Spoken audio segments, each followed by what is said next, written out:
দীপ্ত কণ্ঠে হাফিজ কহে ফুলতা যা কি রয় কখনো একেরা তোর কি দৌড়া তোর হায় ভুল বুঝিস না তোর জীবন নদী পথে নৌকা চালা ওরে মাঝি ভাই বেলা ডোবার আগে আমি উপর যেতে চাই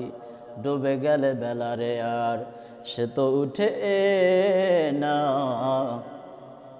ভেঙ্গে গেলে মেলা রে আর সে তো জমে না हकीकत से तो दुनिया बेखबर है दुनिया की नुमाइश पर नजर है नमी गुयम के अज दुनिया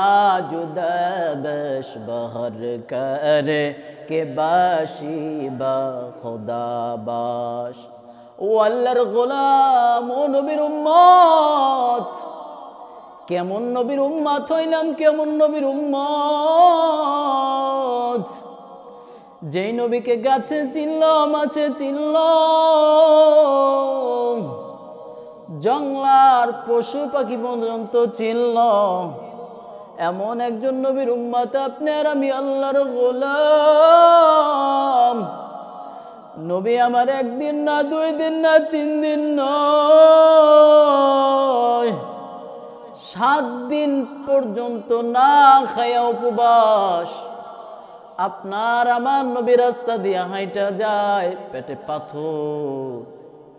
নবী আমার ক্ষুধার জ্বালা সহ্য করতে পারে না ক্ষুধার জ্বালায় নবীজি মোর বেঁধেছিলেন পেটে পাথর কাতর হয়ে মাঝে মাঝে কাতর হয়ে মাঝে মাঝে পড়ে যেতেন জমিনে নবী বিনে কে তরাবে পুলসিরাত মিজানে নবী বিনে কে তরাবে পুলসিরাত মিজানে চলো চলো চলো মুমিন চলো নবীর সন্ধানে নবী বিনে কে তরাবে পুলসিরাত মিজানে নবী বিনে কে তরাবে পুলসিরাত মিজানে এমন এতিম নবী আমার পিতা মাতা নাই যে তাহার তারপরেও কত মারা তারপরেও কত মারা মারল তাকে দুশ্মনে নবী বিনে কে তরাবে পুলসিরাত মিজানে নবী বিনে কে তরাবে পুলসিরাত মিজানে আছে কেউ নবী ছাড়া কেউ নাই ওরে আল্লাহর গোলাম ও নবীর উম্মত নবীর যদি শাফাআত পাইতে চাও নবীর তরিকায় অনুযায়ী চলতে হবে নবীজির সিরাত তোমার জীবনের ভিতরে তোমার এই জিন্দেগির ভিতরে গঠন করতে হবে ওরে আল্লাহর গোলাম আজকে দুনিয়ার পিছে পাগল হইয়া বান্দা তুমি দুনিয়ার রং তামাশায় পয়রা তুমি চলতে আসছো ওরে মসজিদ থেকে যখন এলান হয়ে যাইবেন বাড়িওয়ালা নাই রে বাড়ি নাই রে দুনিয়াতে কেউ থাকতে পারবো না এমন একদিন হবে বাজান এমনও দেখা যায় বাবার আগে ছেলে চলে যায় ছেলের আগে বাবা চলে যায় বাবা বেঁচে আছেন কিন্তু কলিজার টুকরা ছোট সন্তান চলে যায় ওরে যুবক কোন দুনিয়ার পিছে পাগল হয়েছো তুমি কি দেখো না কত মানুষ কত যুবক ট্রাক অ্যাক্সিডেন্টে হয়ে মারা যায় কত যুবক বাসের তলে পড়ে মারা যায় কত যুবক হোন্ডা অ্যাক্সিডেন্ট হয়ে মারা যায় এমন একদিন হবে আল্লাহর বান্দা তুমি আমি জানি কোন দিন মারা যায় এই জন্য সকলকে অনুরোধ করে বলবো তওবা করে আল্লাহর রাস্তায় ফিরে আসো গুনাহের কথা স্মরণ করে আল্লাহর কাছে বেশি বেশি পরিমাণে কাঁদো কারণ কান্না না করলে কখনোই কান্না করলে যে বান্দা কান্না করবে আল্লাহ পাক রব্বুল আলামিন আল্লাহু আকবার আল্লাহ কান্না না ছাড়া কিন্তু জাহান্নামের আগুন নিভানো যাবে না ও আল্লাহর বান্দা আল্লাহ পাক রব্বুল আলামিন ইমানদারদেরকে এত মহব্বত করেন আল্লাহ বলেন ইয়া আইয়ুহাল্লাযীনা আমানুত্তাকুল্লাহ, ঈমানদাররা আমি আল্লাহকে ভয় করো,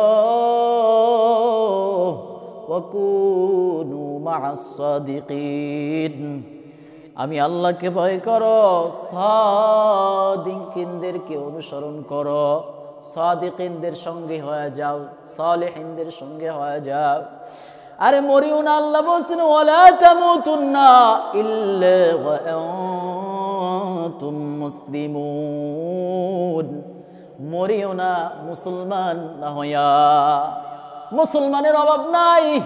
নবীর আশিকের অভাব নাই, কিন্তু আমাদের সমাজে দেখা যায়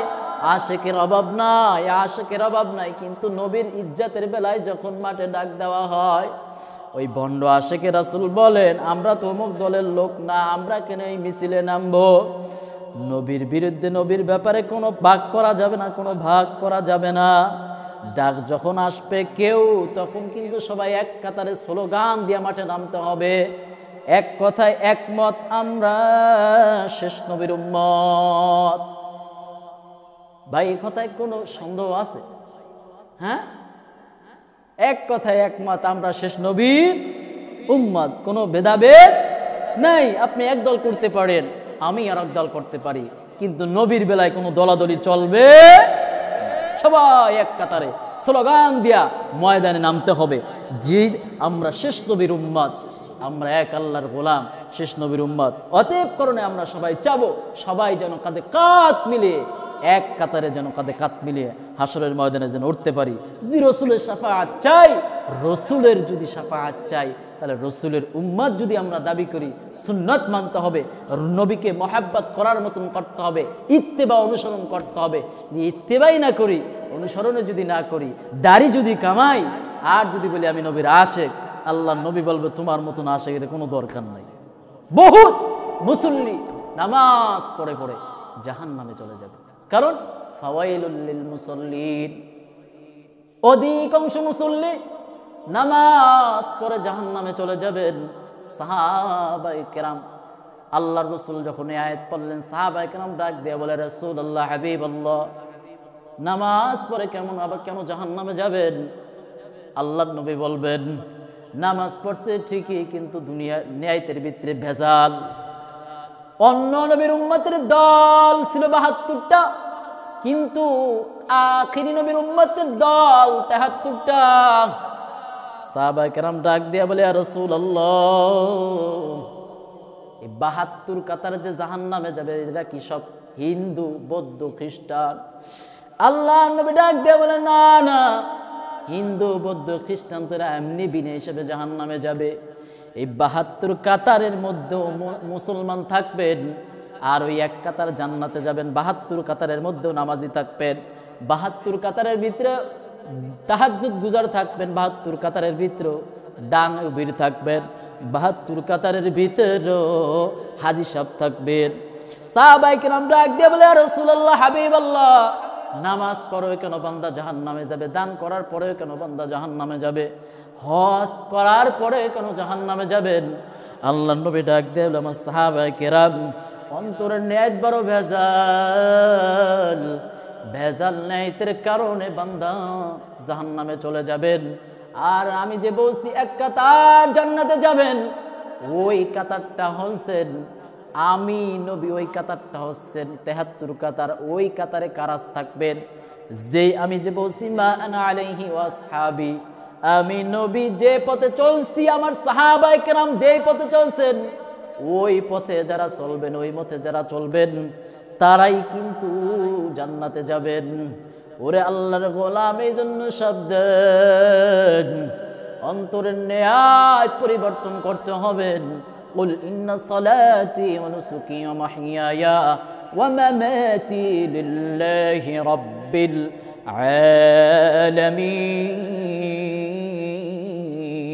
العالمين।